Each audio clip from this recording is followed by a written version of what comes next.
misaotra an'Andriamanitra lehibe tsika ry havana raha mbola afaka miaona am-pifaliana indray amin'ity fotoana tolakandro ity zay hanomezan'ny tompo atsika izao fotoana izao azahotsika mandray fampahirezana amin'ny alalan'ny tenin'Andriamanitra zay alahatra ho atsika amin'ity tolakandro ity.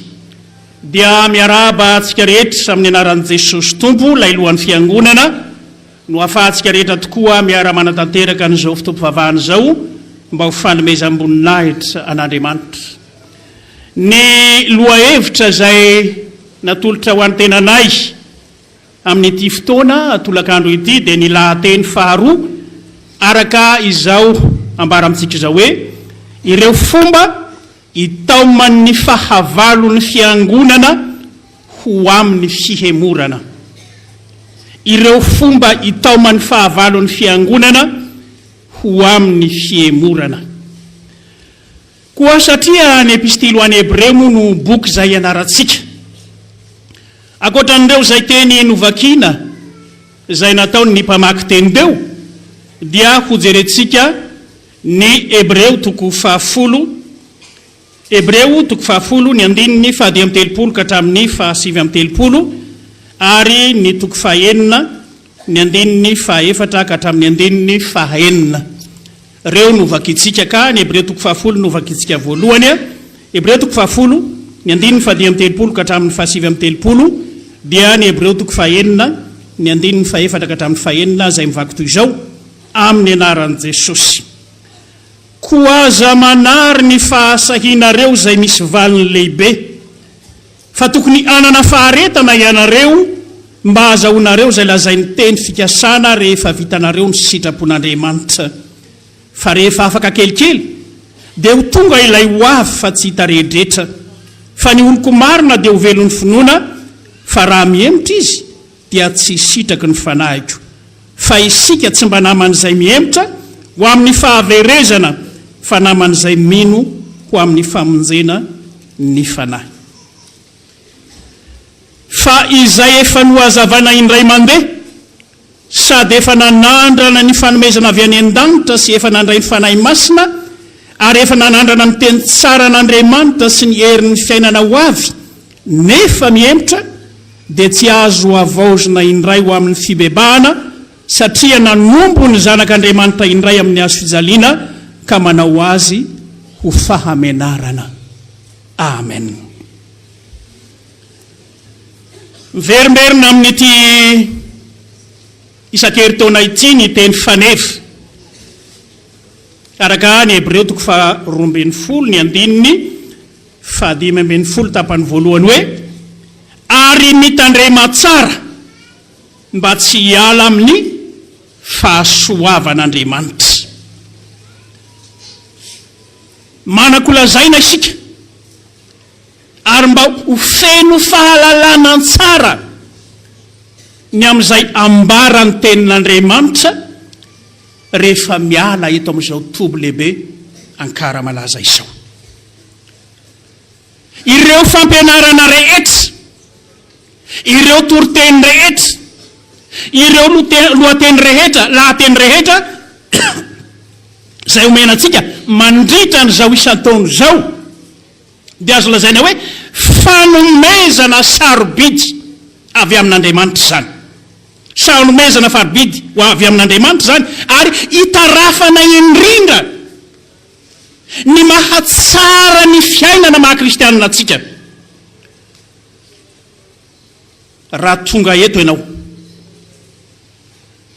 mahatsapa hoe resy lahatry ny fahasoavan'Andriamanitra satria araka ny nambara amin'ny tenin'Andriamanitra zay retsika mandrakariva dia hoe ny fahasoavan'Andriamanitra izay no mahazo toy izao atsika. Rehefa tsapa izany fiorenana tsara zany dia io indrindra ny mahatonga ny olona rehefa tonga eto izao rehefa miala eto izy hoe tsy mba hiala amin'ny fahasoavan'Andriamanitra. Tsy mba hiala amin'ny fahasoavan'Andriamanitra. Ny antony dia satria tsara izany. Tsara izany.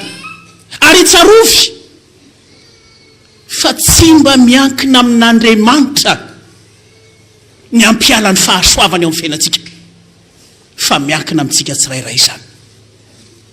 miankina amintsika tsirairay ihany zany.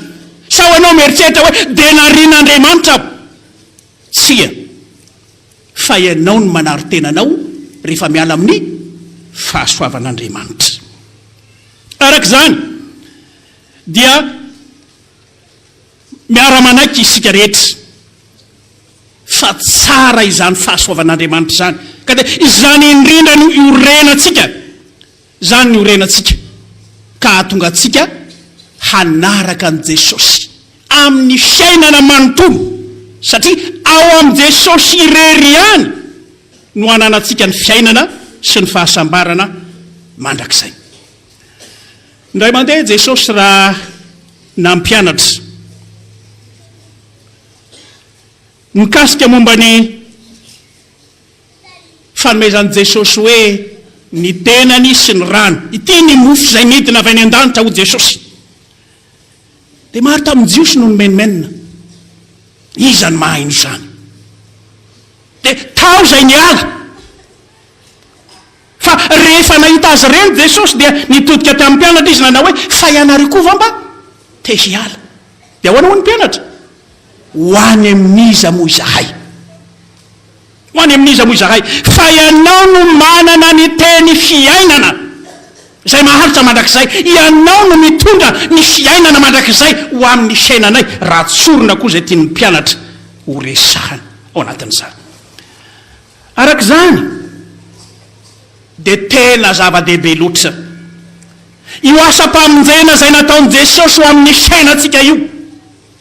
Fa tsy misy famonjena ivelan'i Jesosy, ao amin'i Jesosy irery ihany no azahoantsika antoka izany famonjena izany. Arak'izany dia tena zava-dehibe eo amin'ny fiainana maha-kristianina antsika ny fiorenana amin'ny fahasoavan'Andriamanitra, fa izany no manambara ny asa-pamonjena vitan'i Jesosy amin'ny alalan'ny finoana azy, ary izany indrindra no mahatanteraka antsika ho vita fihavanana amin'Andriamanitra ka afaka miaina amin'ny fiadanana. Tsara ry havana ny eo akaikin'Andriamanitra, tsara ny toerana izay homanin'Andriamanitra ho an'izay rehetra mino azy, ary tsara lavitra noho izany izay fahasoavan'Andriamanitra homeny raha ampitahaina amin'ny zavatra misy eto amin'izao fiainana mandalo izao. Ny mampieritreritra nefa dia ny hoe raha tsara toy izany ny fahasoavan'Andriamanitra, raha tsara toy izany ny famonjena ataon'Andriamanitra eo amin'ny fiainan'ny olona, nahoana ny mbola misy mihemotra ihany?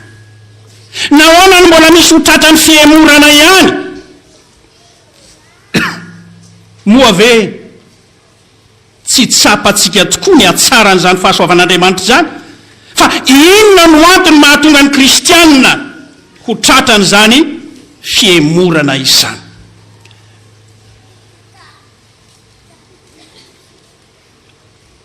Reto no hitondrantsika ny famelabelarana amin'ny alalan'izao lahateny izao.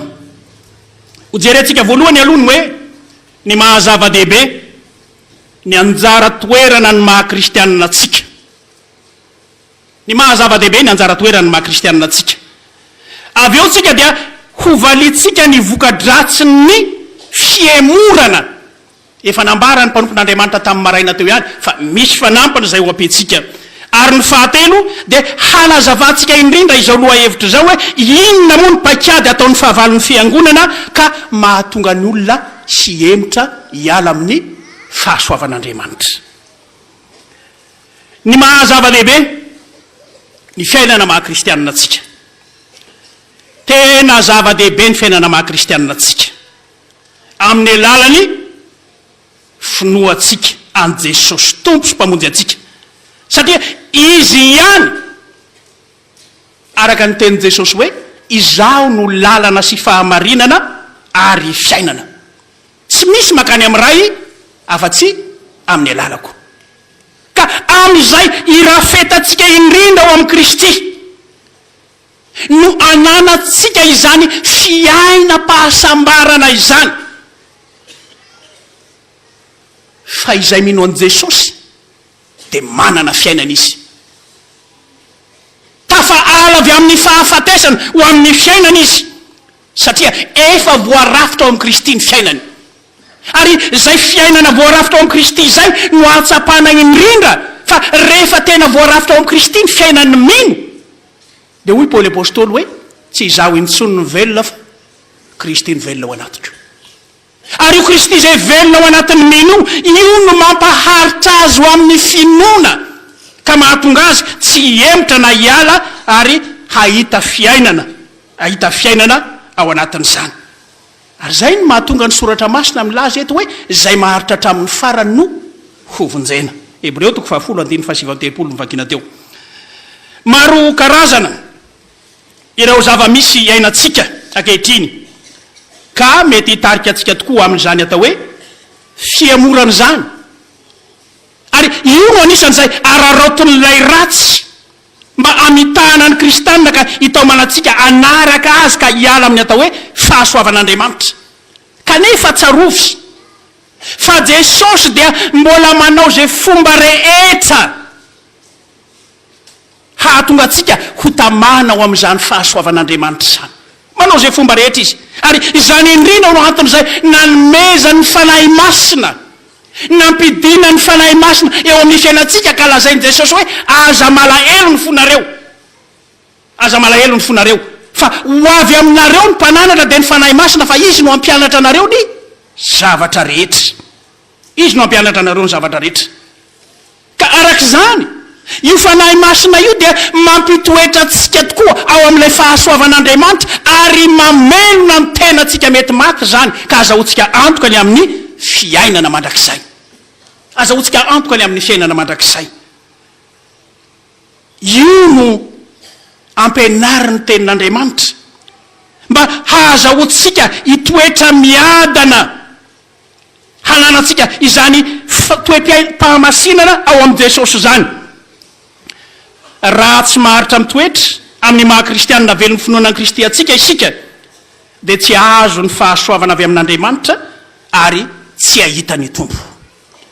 Zany indrindra no antony zay ambarany zao teny fanevantsika izao mba hahatonga atsika hitandrina tsara fandrao sy hiala amin'izany fahasoavan'Andriamanitra zany.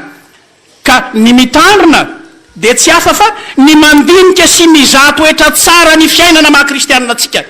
Manao ahoana io fiainana maha kristianina anao mbola ao amin'ny fahasoavan'Andriamanitra ve sa efa niala ianao? Fa misy tokoa zay mieritreritra hoe mbola ao amin'ny fahasoavan'Andriamanitra. Fa ho Jesosy hoe ity firenena ity maninona ho izy? Manaja amin'ny olony fa ny fony lavitra. Zany efa niala tamin'ny fahasoavan'Andriamanitra izy ka tsy azo lazaina ho manana antokany amin'ny fanjakan'Andriamanitra.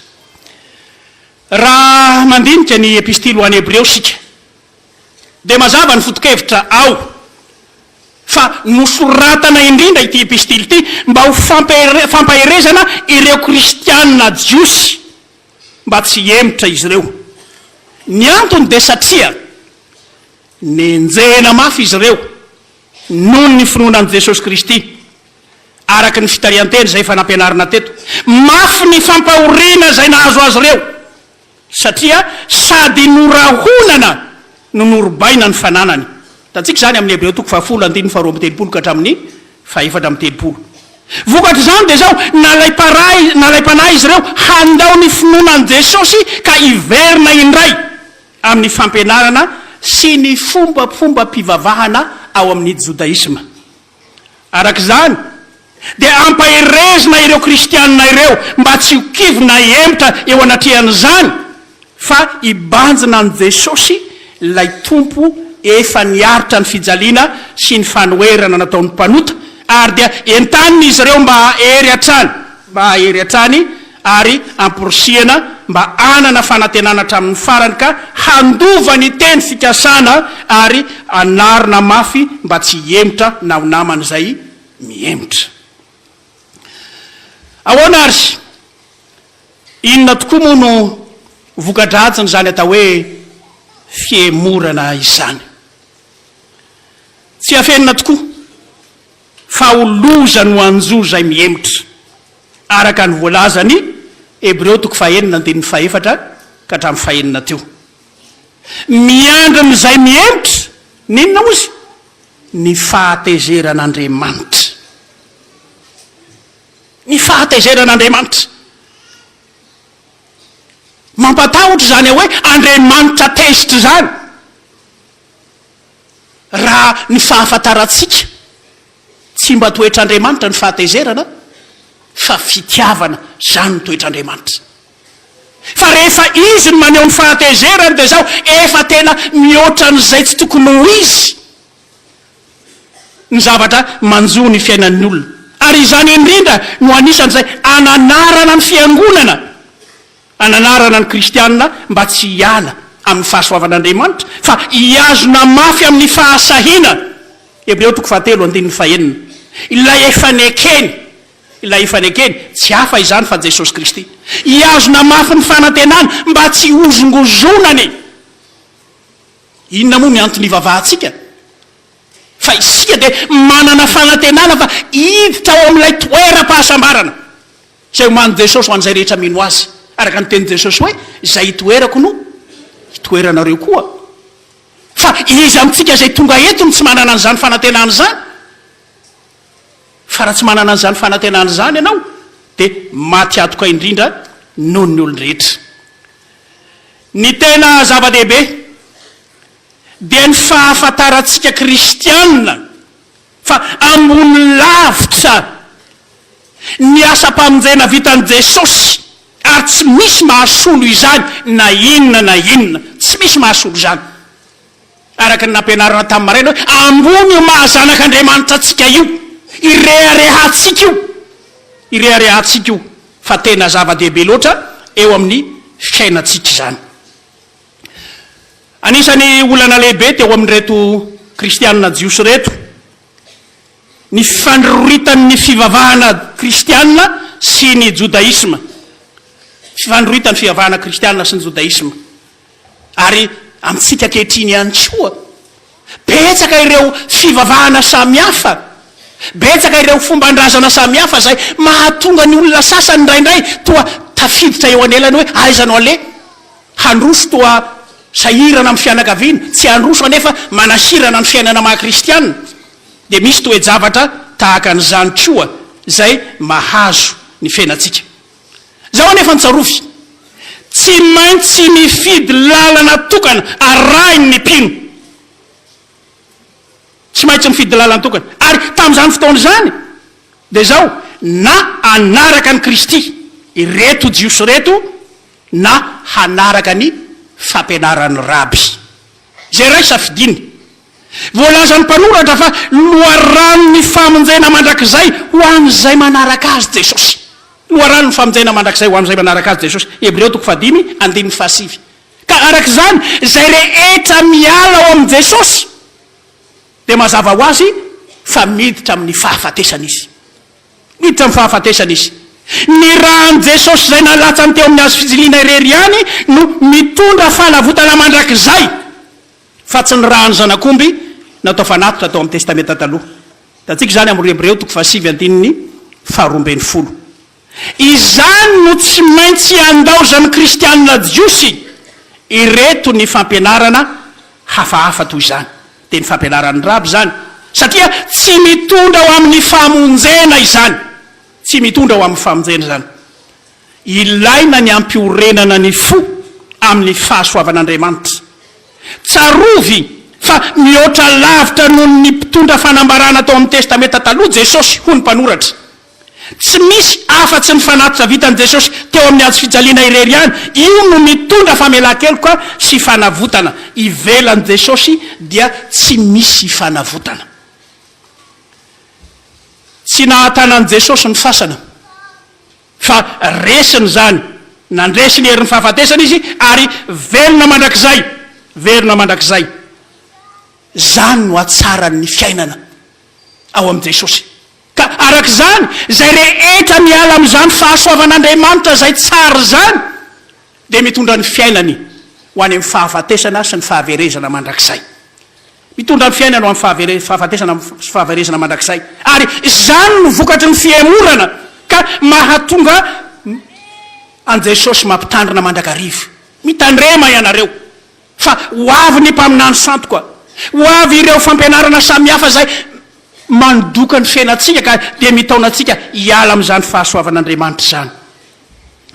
Tsarovo ry havana fa ao am' Jesosy irery ihany no afaka manova ny olona ho tonga olom-baovao.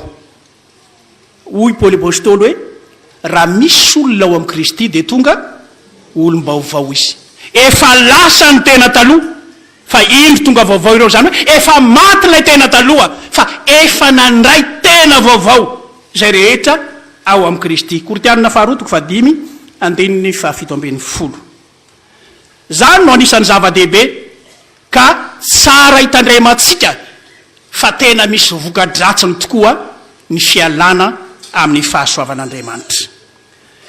Inona ary ireo paikady ataon'ny fahavalon'ny finoana kristianina ka hitaoman'ny olona ho amin'ny fihemorana. Mazava izay vaky ny tenin'Andriamanitra no lazaina tamintsika teo fa anisan'ny fototra lehibe dia zao amin'ny alalan'ny fampianarana amin'izay andraisan'ny tenin'Andriamanitra ihany, io no amilivoliny ny sain'ny olona ka hitaoman'ny olona hiala amin'ny fahasoavan'Andriamanitra. Mazava tsara ny fotom-panorenana ny fampianaram-pinoan'ny fiangonantsika fa araka ny voalaza dia hoe tsy misy afa-tsy ny soratra masina irery ihany, finoana irery ihany ary fahasoavana irery ihany. Ireo no anorenana ny fotom-pampianarana ho an'ny fiangonana zay misy atsika. Izay fampianarana rehetra tsy araka ny soratra masina dia zao tsy azo ekena ho marina zany. Ny zava-misy anefa dia zao, maro ireo zay mamiliviliny sain'ny fiangonana na ny kristianina ka dia manao fampianarana hafahafa mba hitaoman'ny olona hanaraka azy. Hataon'izy ireo ny hampirorosaina ny kristianina ka hampiala azy amin'izany fahasoavan'Andriamanitra zany ary dia hampiala azy koa amin'ny fampianaram-pinoana fototra dia ny dogme zany. Anisan'izany ireto izay ho tany saina amintsika ireto, fampianarana momba ny atao hoe trinité. Io dia petsaka tokoa ny mamiliviliny sain'ny olona.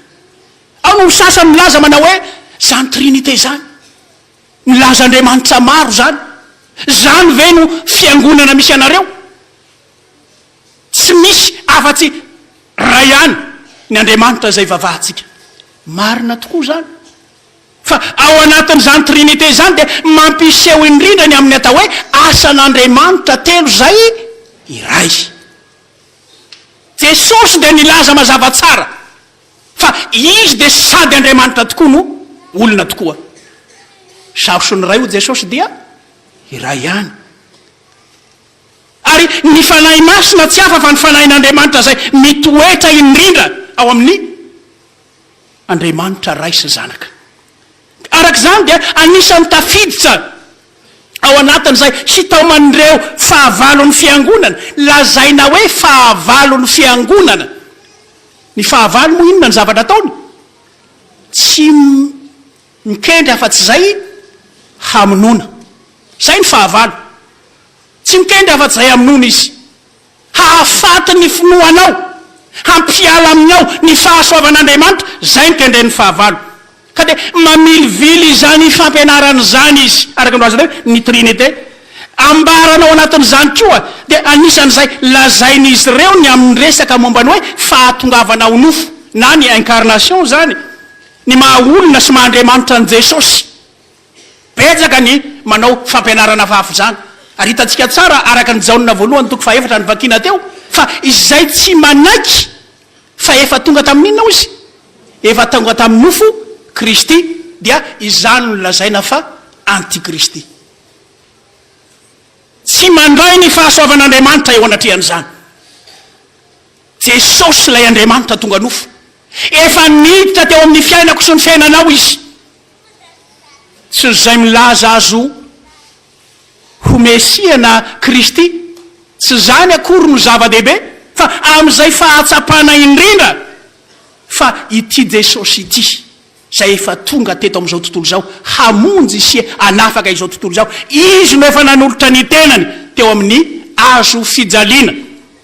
Ambarany soratra masina mazava tsara araka ny vakina teo fa any aparany any de isy ilaza fa aty Kristina ary Kristy.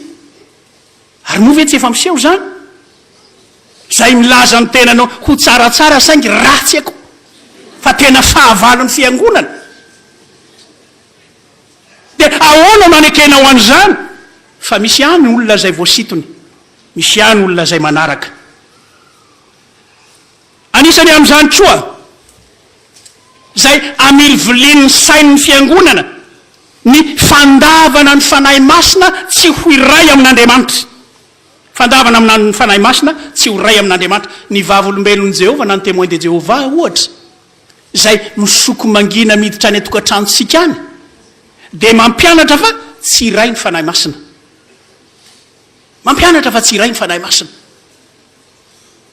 Mba jereo ihany reny boky zarainy amintsika ireny dinio tsara ihany fa aza de mandraindray foana fa hoy Paoly apôstôly rehefa nisy fampianarana hafahafa tany amin'ny fiangonana tany Galatia ka noraisiny olona zany fampianarana zany de hoy Paoly hoe ry Galatianina dala iza ny namosavy anareo. Galatianina toko 7:1. Iza ny namosavy anareo? Raisiny Paoly apôstôly hoe tena famisaviana ny fampianaram-pinoana hafa zay tsy mifototra ho amin'ny famonjena ao amin'ny Kristy amin'ny alalan'ny finoana irery ihany. Tena famisaviana zany. Ary moa ave tsy maro samihafa ireo karazana ataontsika hoe famisavian'ny finoana ihany koa zay ataon'ireo fampianarana samihafa ireo zay andrebrebena indrindra ny fiainana maha-kristianina atsika. Anisan'izany zay dradadradraina be ankehitriny mahakasika momba ny atao hoe batisy. Misy ireo zay tena sahy milaza misitsy fa ny fiangonana zay manao batisan-jaza de mitondra ny olona ho any amin'ny fahaverezana. De ahoana ny mbona ankehitsika ihany ka ilazantsika hoe ireo lay fiangonana zandriny. Zany zandriny zany araky ny nambara atao hoe ankohonan'Andriamanitra ao anatin'ny ankohonana ka raha zandriny izy isika zany inony zokony ho mpiara-mandovaniny ao anatin'izany kanefa manendrikendrika anao amin'izay ilazana mihitsy fa tsy izy fa mitondra ny olona ho any amin'ny fahaverezana. Ireny indrindra no lazain'ny Paoly hoe mamosavy ny fiangonana, mamosavy ny finoana maha-kristianina atsika ary manimba ny mahazanak'Andriamanitra atsika satria isika ne rehefa natao batisa na tamin'ny fahafiry andro na tamin'ny fahafiry volana na tamin'ny fahafiry taona Andriamanitra no miteny amintsika hoe zanako ianao, zano niteraka anao androany. Fa izy indray no manangana anao rehefa atao betisa indray mandeha anao. Izy indray no miteny aminao rehefa aveo ho zanak'izy indray zany. Ary zany no anisan'ny manasirana ka de andrebreben'ny sasany amin'ny fototra iorenantsika io. Pento hoe zava-misy fotoana ririnina tsika zao.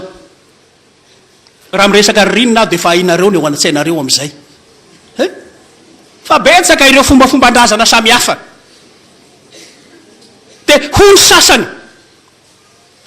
mba averenao aminay hoe ny didy fahefatra manajany raha ianao sy ny reninao dia maro andro ambonin'ny tany ianao.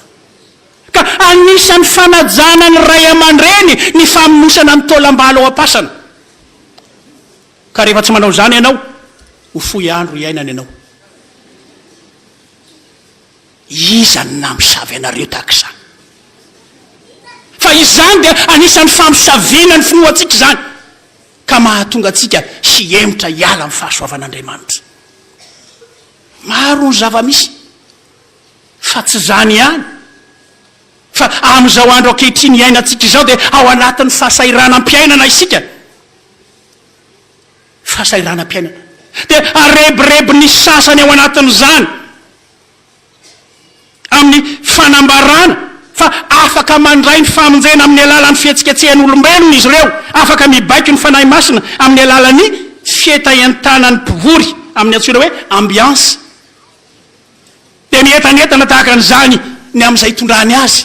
Zany ve ny fomba hitondrana ka hahatonga ny olona iorina tsara amin'ny fahasoavan'Andriamanitra? Tsy amin'ny alalan'ny fihetsika toy izany. Fa misy tokoa ireo fihetsika samihafa toy ny resaka momba ny dia, ny tehaka sy ireo hetsika samihafa izay ataony ka ahafahany hoe mibaiko ny fanahy masina. Ho anareo ato indray zao, andray ny fanahy masina nareo ka dia miomana. Dia misy taitra ao anatin'izany ka dia lasa miala amin'ilay fifaniorenany tsara. Tsarovo ry havana.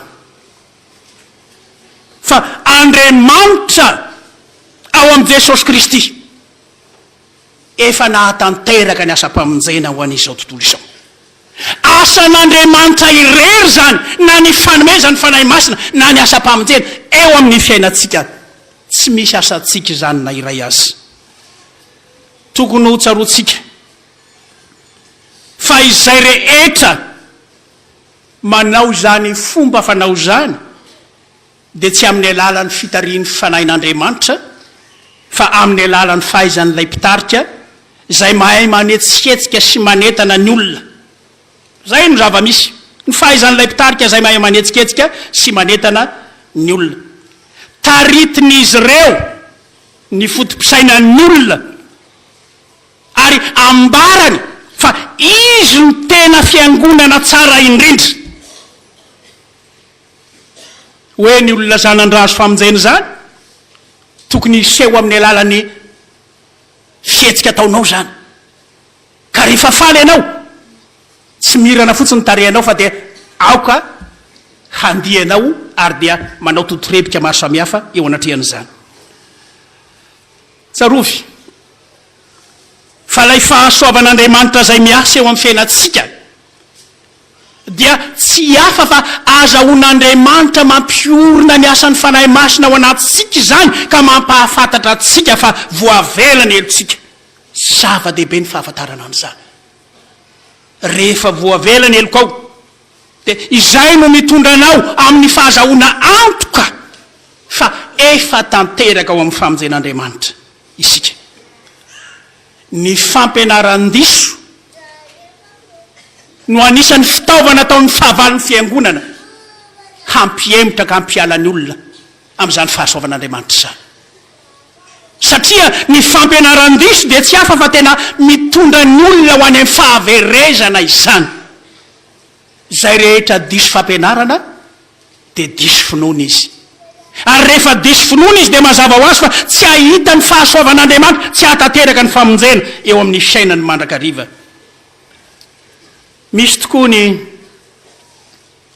fampanantenana samihafa ataon'ireny fahavalon'ny fiangonany ireny, izay hitarihany atsika hampiala atsika ao amin'izany fahasoavan'Andriamanitra izany. Sahirana moa isika ary io indrindra no ararotin'ilay ratsy ka amandriany ny fiainantsika. Na dia Jesosy zany no fandriany tahaka an'izany rehefa naharitra ny vavaka tany anefitra. 40 andro tsy nihinan-kanina. Dia nambarany tamin'i Jesosy hoe raha mekoaka eto anatrehako ianao dia homeko anao zao rehetrarehetra zao. Ary zany ny zavatra atao mba hitarihan'ny olona hiala ao amin'ilay fahasoavan'Andriamanitra. Tsarovy fa tsy misy afa-tsy ao amin'i Jesosy irery ihany sy ny asa-pamonjena vitany. Izany irery ihany no azahoantsika antoka ny amin'ny fiainana sy ny fahasambarana mandrakizay. Tsy amin'ny alalan'ireo fahagaganana famantarana ivelany na dia efa nataon'i Jesosy azy zany, tsy amin'ny alalan'izany no azahoana antoka ny amin'ny famonjen'Andriamanitra, fa amin'izay fandraisana ho an'i Jesosy ho tompo sy mpamonjenao eo amin'ny fiainanareo, ny fiainana manontolo. tadiditsika tsara fa nisy olona maro zay niazakazaka nitady an' Jesosy ary rehefa nahitan' Jesosy hoe taizy anao fa tsy hitanay fa nivezivezy tetsy nivezivezy teroa zay fa tsy nahitanao fa hoana ho ny tompo koa satria mitady ahy nareo fa ninakanina ka dia voky fa aza mitady ny anina mora ho levina ihany fa ny anina zay maharitra ho fiainana mandrakizay ny anina zay maharitra ho fiainana mandrakizay ary zany indrindra ny tokony ho tsapatsika ry havana raha mamonjy izao fotoana lehibe izao isika fa ny soratra masina dia manindry mazava tsara fa ao am' Jesosy irery ihany no azahoantsika antokany amin'ny fiainana mandrakizay zay mino an' Jesosy no manana fiainana mandrakizay fa izay tsy mino azy efa voaheloka raha teo fa miala amin'ny fahasoavan'Andriamanitra izy mila mamantatra tokoa ary ny tenatsika isika mila mandinika tsara ny fiainatsika isika fa betsaka tokoa ireo mitady hamisava ny fiainatsika betsaka ireo mitady hanimba ny fiainatsika fantatrao ve zany fandraindray na dia ao anatin'izay iorenatsika ao anatin'izay natao hoe fiainana ao anatin'ny fiangonana zany aza dia misy toe-javatra zay mety manimba ny fiainatsika ka mampialatsika amin'ilay fahasoavan'Andriamanitra mila mandinika ny amin'izany isika fa Jesosy izy irery ihany no any lalana sy fahamarinana ary fiainana ho ny voalaza ny tenin'Andriamanitra deo ka raha miova lalana isika tsy maharitra ao amin'izany lalana izay soritan'i Jesosy ho amin'ny fiainatsika zany dia tsy ho tanteraka ao amin'ny fiainana mandrakizay ary tsy azo antenaina isy famonjena eo amin'ny fiainatsika raha toa ka miala amin'izany asa-pamonjena vitan'i Jesosy izany isika ny mampahatahotra ka ampitandremana atsika dia misy tokoa ireo zay mampiaroaro ny fanompoatsampy amin'ny ataontsika hoe fifoazam-panahy misy mampangaroaro an'izany dia hoy izy hoe manasitrane manafake manala ny ozine manala ny trosanao sy ny sise dia amin'izay fotoana izay ho roboka isika satria ao anatin'ny fahasairanana ireny rehetrarehetra ireny anefa tsarovy fa fironony sain'olombelona ihany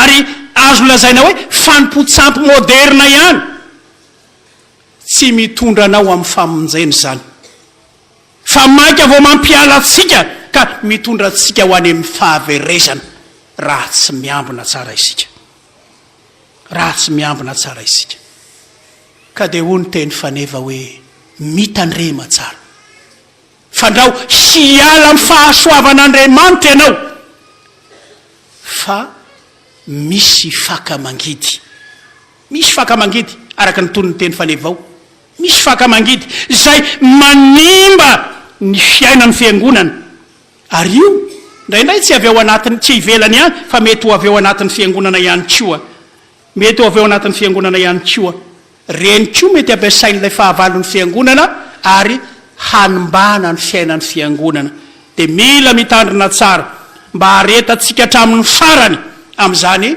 finoana amin'ny maha-kristianina atsika izany fa ho ny soratra masina eto hoe izay maharitra hatramin'ny farany no vonjena dia mahareta ary aoka iorina tsara miorena tsara aza miova fa Jesosy ilay Andriamanitra tsy miova omaly sy anio ary mandrakizay rehefa tena miorina tsara ianao dia manatanteraka ny tenin'izy hoe aza matahotra fa momba anao mandrakariva aho ambara-pahatonga ny fahataperan'izao tontolo izao ary rehefa ho avy izy any amin'ny raha ony lanitra hiteny ho an'izay naharitra hatramin'ny farany hoe ry mpanompo tsara sady mahatoky efa nahatoky tamin'ny kely ianao ho tendreko ho mpanapaka amin'ny be midira amin'ny fifalian'ny tomponao teny tompo aneno ampahery atsika tokoa hahatonga atsika hiazona tsara amin'ny fahasoavan'Andriamanitra amin'izay hanorenatsika ny fiainatsika eo ampelantanan'i Jesosy mandrakariva mbola hivavaka isika Sotranao Jesosy ny amin'ny teninao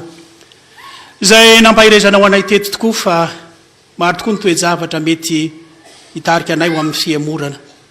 Kanefa raha miazona mafy ny teninao zahay ary maharitra amin'ny finoana sy ny fanekenanao ho tompo sy mpamonjy anay dia tsy misy mahala anay eo amin'ny fahasoavanao. Dia ampahirezo fiangonanao mba ahafahana manohitra tokoa mpakady rehetra ataon'ilay fahavalon'ny fiangonana ka tonga azy ireo tsy azo na iray aza amin'ny fiangonanao fa mba iorena ny fiangonana tokoa amin'izany fahasoavanao izany. Dia misotranao ny amin'ny teninao izay nomenao anay ary mbola ampahirezanao anay koa. Amin'ny anaranao Jesosy no andrinay sy ametrahanay izany vavaka izany. Misotro Tompo. Amen.